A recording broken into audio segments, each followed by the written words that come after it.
جميلة هذه جول الله. حان وقت الهدف وحان وقت الإفطار بتوقيت الزمالك. نعم، الزمالك يسجل أول أهداف في دور المجموعات. الزمالك يسجل أول الأهداف في مرحلة المجموعات في بطولة دوري أبطال إفريقيا. معالمها كانت هدف، نهايتها كانت كذلك. عينك هنا على التنفيذ الركلة الجزائية. العودة في النتيجة. هل يتصدى بشريفية أم أن أحمد سيد يضعها في الشباك؟ هنا زيزو اليمينية. جول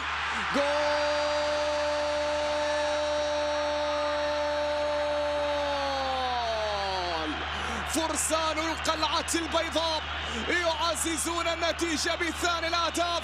هو من أمن النتيجة لمصلحة الزمالك. شهيد الكرة هنا ركلة الجزاء لسيف الدين الجزيري. وهنا الترجمة الفعلية من زيزو إلى شباك معز بشريفية يسجل ثاني الأهداف. الزمالك يمر. زيزو ما زال. زيزو العرضية. جول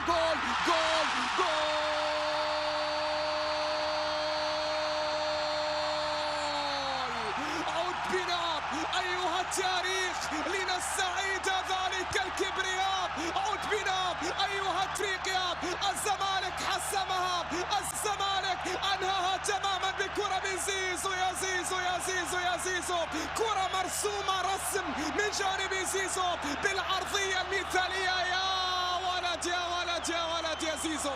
رائعة كانت الكرة، رائعة كانت